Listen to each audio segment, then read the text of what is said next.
X-Men agora é só lacração? Essa pauta voltou com tudo depois que o Disney Plus lançou o X-Men em 97.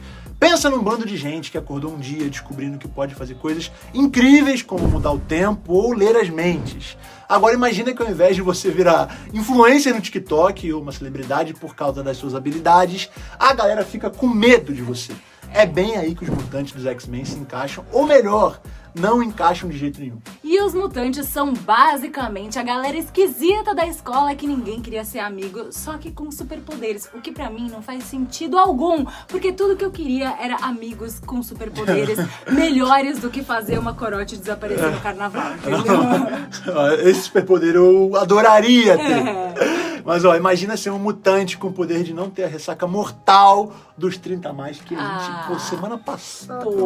Então eu tava impossível de sobreviver. E ó, os X-Men nasceram com essas habilidades malucas por causa de uma mutação genética e eles são um símbolo perfeito daquela nossa sensação de ser o diferentão da turma. Ser mutante é tipo uma metáfora gigantesca para qualquer um de nós que já se sentiu excluído ou julgado por ser quem é. E a ideia toda dos X-Men e dos poderes impressionantes deles surgiu numa época em que o mundo estava fervendo com discussões sobre os direitos civis. Lá nos anos 60, o Stan Lee e o Jack Kirby, dois caras com uma imaginação e uma criatividade absurdas, estavam no auge da criação de super-heróis que quebravam o padrão da época. Os X-Men nasceram nos anos 60, que foi uma época de transformação e agitação cultural, marcada por uma onda sem precedente de movimentos sociais e pacifistas que queriam mudar o mundo todo. Naquela época surgiram vozes super poderosas que pediam igualdade racial, direitos civis, liberdade de expressão e o fim da guerra. E nos Estados Unidos, o movimento pelos direitos civis foi liderado por figuras emblemáticas como Martin Luther King, que lutavam contra a segregação racial e a injustiça social, inspirando toda uma geração a se rebelar contra a discriminação. E ao mesmo tempo, em oposição à guerra do Vietnã, isso catapultou um movimento pacifista que não só questionava a presença militar americana no Sudeste Asiático, mas também desafiava a própria natureza da guerra e do militarismo. Foi uma época que foi muito mais que paz e amor, mini saias e hippies fumando aquele umzinho. Foi um momento que a cultura pop pegou o megafone da sociedade e gritou por mudanças. A música não era só uma trilha sonora para dançar, era o hino de uma revolução, com o Bob Dylan, os Beatles e o movimento Tropicália aqui no Brasil, mandando ver nas letras que falavam de tudo isso. Essa galera não só estava lançando hits, eles estavam influenciando não só o que a galera ouvia no rádio, mas como eles pensavam e também agiam. E aí, em 1969, veio o Woodstock, que foi basicamente o ápice da festa da contracultura, que obviamente não foi só um festival de música, nem o ápice de uso de psicodélicos, né? Imagina 500 mil de pessoas se reunindo pra curtir 3 dias de paz, música e lama, porque choveu pra caceta, né?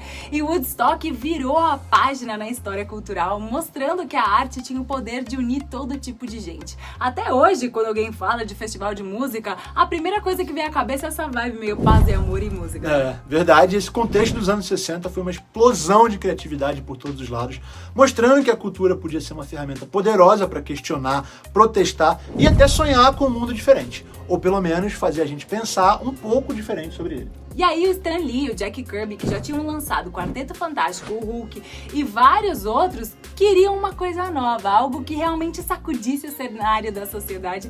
E foi aí que nasceram os X-Men, que foi uma resposta direta ao clima de tensão e essa luta pelos direitos civis que estava bombando nos Estados Unidos e no mundo.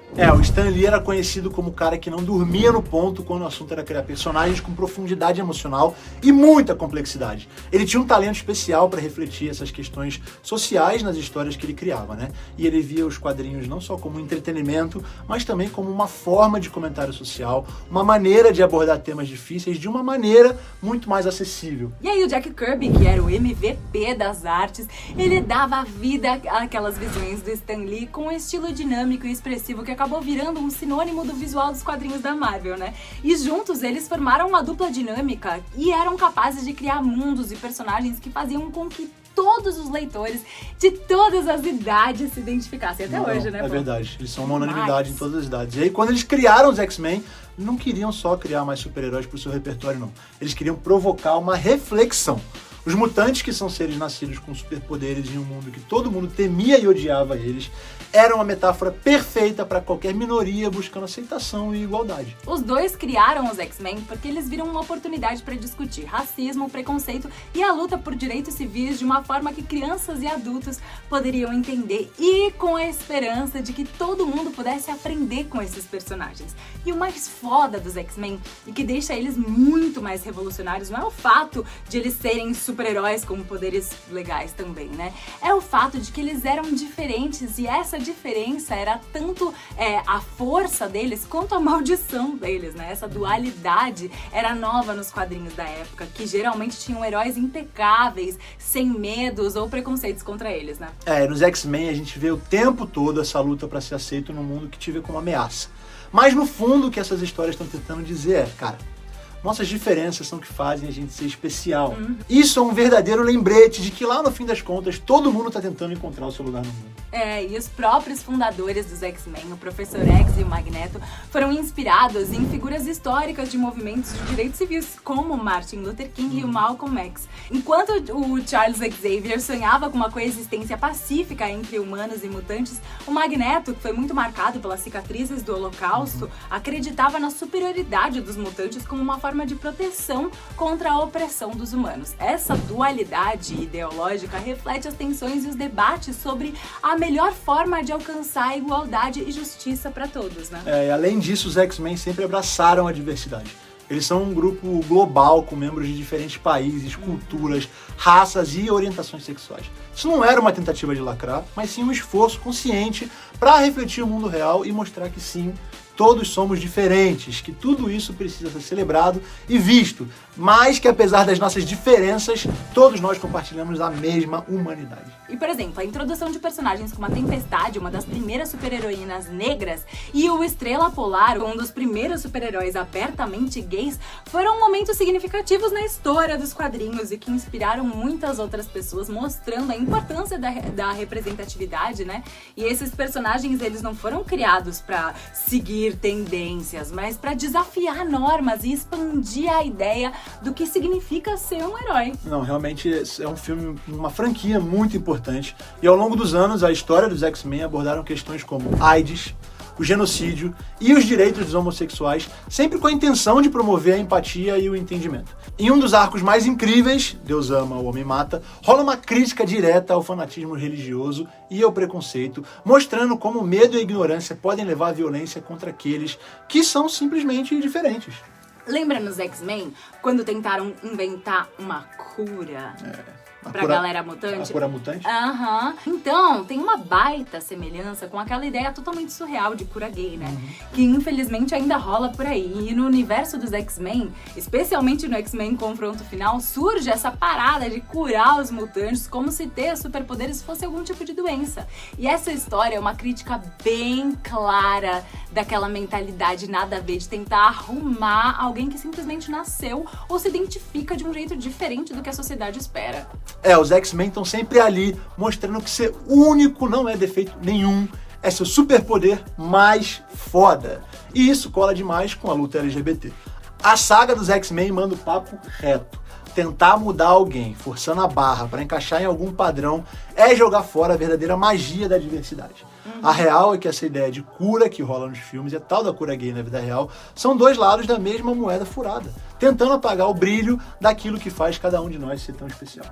E no fundo os X-Men ensinaram uma lição de ouro. O negócio é abraçar quem a gente é, com todos os poderes e peculiaridades, né? Os X-Men são um lembrete poderoso de que a luta por diversidade e inclusão transcende as páginas dos quadrinhos. E a criação dos X-Men foi necessária naquela época e continua sendo muito necessária até hoje, em que esses questionamentos continuam a ser desafiados, independentemente da sua posição ideológica ou de apoiar esse ou aquele partido político, né? É sobre reconhecer a nossa humanidade compartilhada e a necessidade de lutar por um mundo onde todo mundo possa se sentir aceito. E a série X-Men 97 promete reacender essa chama de esperança e luta por um mundo melhor. Com essa série animada, a gente tem a chance de ver os nossos heróis enfrentando novos desafios, ao mesmo tempo em que lidam com esses temas clássicos que tornaram os X-Men ícones da cultura pop. E aí fica o questionamento, né? Será que é lacração mesmo? Ou será que tá faltando fazer a lição de casa, né? Os X-Men inspiraram uma legião de fãs a se envolverem com essas questões sociais, mostrando que cada um de nós tem o poder de fazer diferença, nem que seja só com um mínimo de empatia. A mensagem dos X-Men transcende as páginas dos quadrinhos e dá a esperança de que tem coisa boa vindo por aí, hein?